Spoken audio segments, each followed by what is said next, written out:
Trying various lines. Di Silvestro, who has experience at this racetrack. A few problems, finding the limit of adhesion by exceeding it. Wemmy, oh dear. That was spectacular. No. I mean, to the approach. he's tried to. No, he's just not on. I don't know where he's going to go. It's an accident. Just carrying speed and locked there up. Just yeah, too committed on the brakes. I'm surprised he came away with as little damage as he did. These cars are stout. Yeah, and he's trying to turn there. When the front wheels are locked, there's no turning. Can't. And he left. Oh, PK. He's hit the wall. Nelson. Right front wheel. Question. Oh, there you go. Crash. Well, guys, that was self-explanatory. Too much speed in. Inside, but Lopez cuts his nose off. Muller's shut the door on Thiago Montero.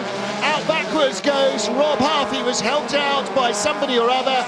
Damage to the right rear, hopefully, but quite have the revs and clutch balance right. Exactly it was. He clattered into Rob.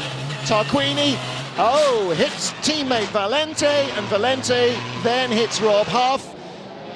No fault of Valente's. 11 Citroen. And the bright blue car of Ted Björk right behind him into Moose J border. Frederick Ekblom not going to finish the race.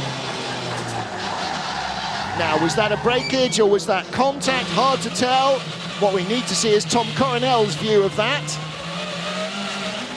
Picked up that one too late to see whether there was contact. Coronel had to take avoiding action. You can see the ominous sky in the background. They are talking about the 80% likelihood of showers later this afternoon, and the wind's predicted to continue to build.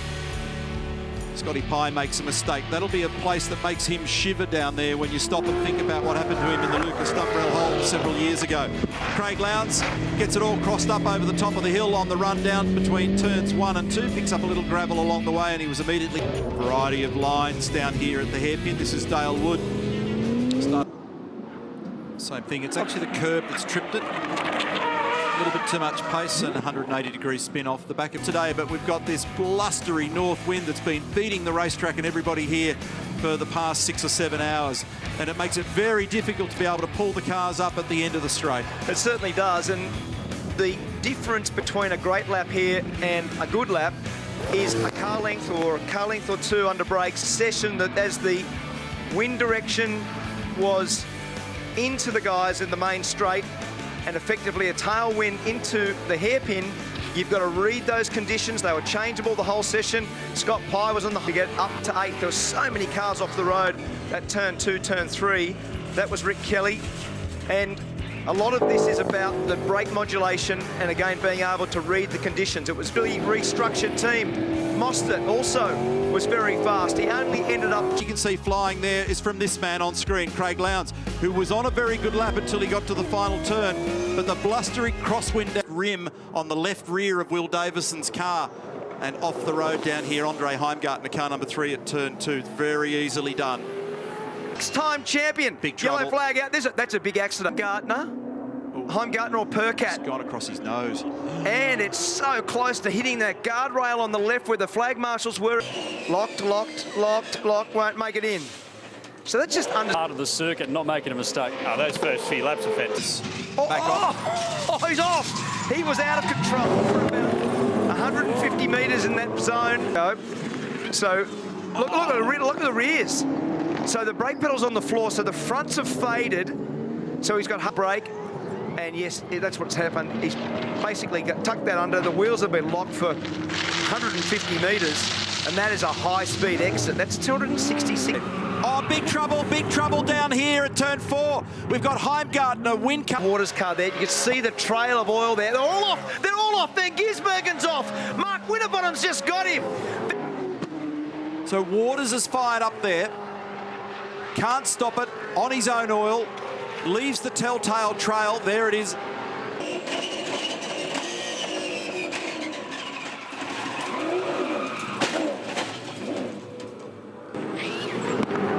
This is the other angle for Waters. And in they come. Heimgartner, Crunch, Whincup.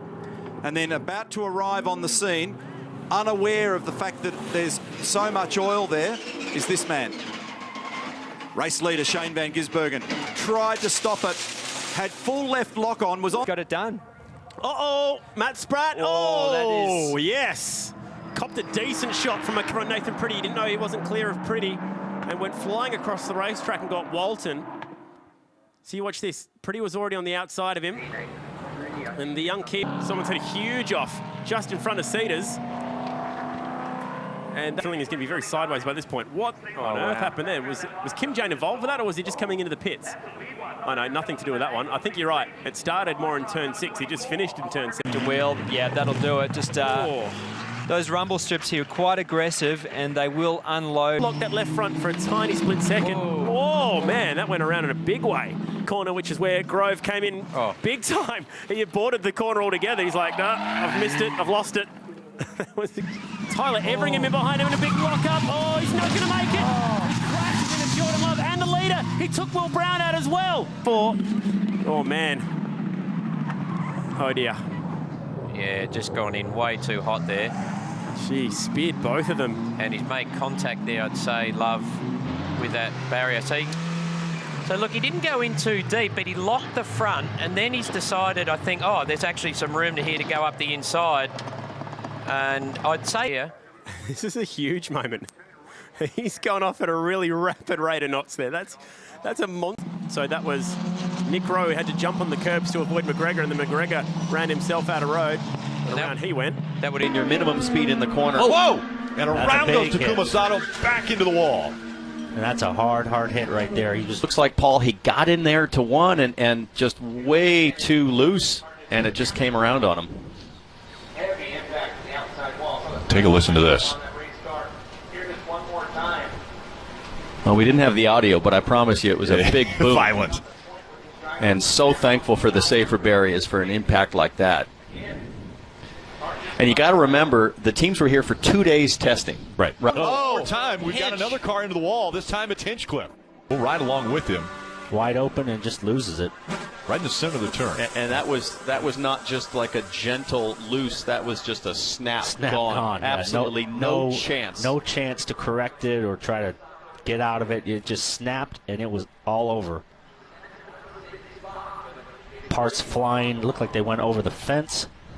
Trying to figure out the right amount of downforce, and once again we have another car backed into the wall. That's a hard hit because he hit square, Townsend, right square on the dead square, right on the gearbox, which is the worst case scenario really, because all that G load just gets pushed right back into the chassis and the car. And that was earlier in the turn, right where he's parked now. Clear. Lost control. Wow. Yellow. He just got out of the groove, got up in the dirty part of the track, and lost it. So that shows you how good Castro.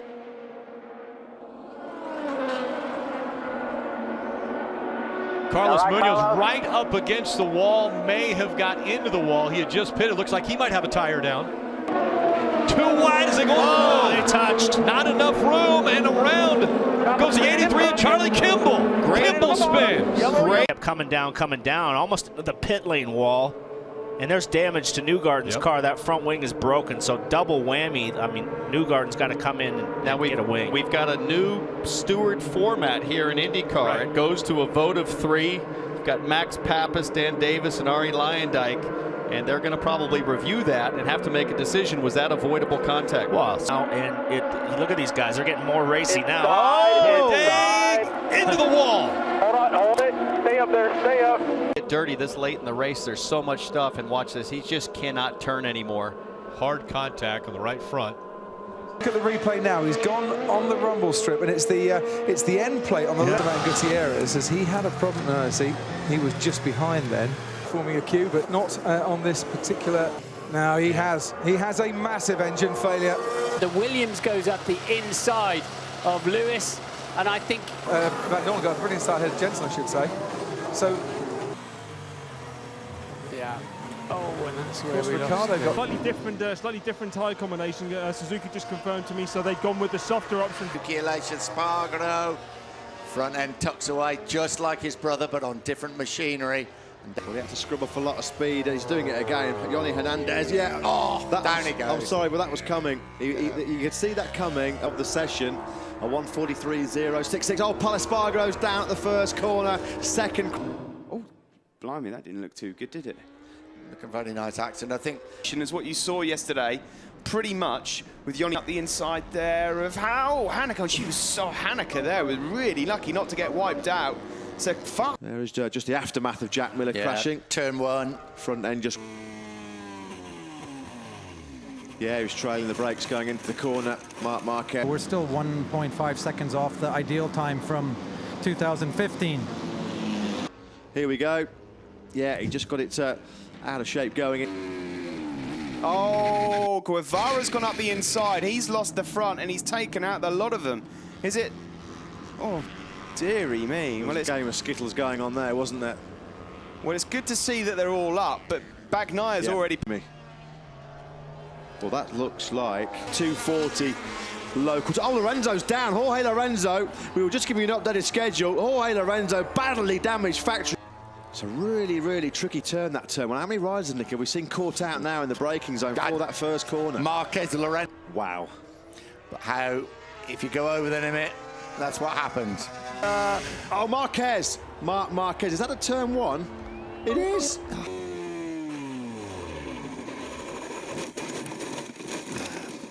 Front end. And a bit further than we've perhaps seen some of the crashes before. Look at that. Front end That just tucked. tucked away right from underneath Marc Marquez. Ooh. What happened? Here we go, Iannone up the inside. Oh, Iannone, I think, to blame, don't you? Into the side of his teammate Dovizioso. And they both go down. Wow. I don't think there'll be a team dinner tonight, do you? You've actually got Dovizioso. He's Hill now to second. Oh, we're dropping in more ways than one. Michael van der Mark crosses. Oh my goodness, Nicky Hayden just avoids the Dutchman. Thank goodness. That could have been a horrible situation. Oh, and there it is. That's the first time we've actually seen that. That's a high side. It brings up some of the artificial grass as well. Oh. And comes the number 2. That's Roberto Tamburini. And just as we had last year, it's total chaos at the start of the Superstock 1000. All hell breaks loose. Horrible situation. Oh, look, it's just one after the other. Oh, it's almost impossible from this. Look, one of them actually made a mistake. Put the front brake on too hard. This ride on the left, it may have been Sheeb. Oh, and Jacobson tries to cut down. Jacobson goes down going into turn 2, and the catapults the Honda into oblivion. What's he saying? It was right on the inside. Oh, that's the crash. That one, that was a typical first. Canadian was involved in that. He was starting from the back of the grid. I tell you what, Suffolk was so lucky to miss that. It's a miracle he did. He's not getting back. Riding style work. Davis. Oh, and look at in the background, Steve. Sorry to cut across you. Somebody's high side. Get into the first turn. It might be Cassidy that sneaks into the lead of the race, and then there's some contact a bit further back. The 2, but in a different order now. George Russell still behind them in 3rd place. The wheel banging there, running out wide. That's going to be Nick Cassidy that leads the race, and I reckon Ralph Varon is going to get through to 2nd place. Then there's contact, a wheel car up on 2 wheels.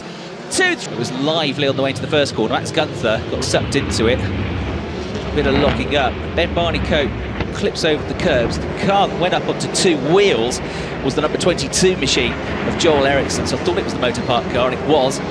Points that you were on at the start of the race. Oh, Ralph Varon is in line, and what happened? Tyre came off. That's what caused the spin by the looks of things. Now he was back on his own. Did just sluggish off the line. That was his problem.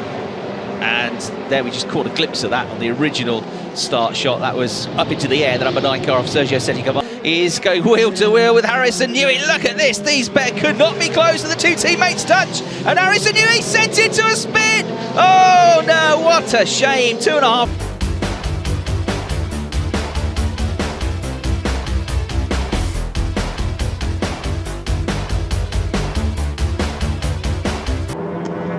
Oh, that's and indeed, it's one of the B3 cars that's been pushed into him. So, yes, it was causing, contact between the 2. Camini sideways. Is there a puncture on the rear? Yes, I think there is, as Camini spins out. The 2015 TCR International. Have a look at it. Oh, wow. That's about a lap truck. That was 74. Just nothing he could do about it. He may have realized it too late. Yeah. And away goes the tire. Kaz leaned on it at the exit there. The time. Wow. Hello?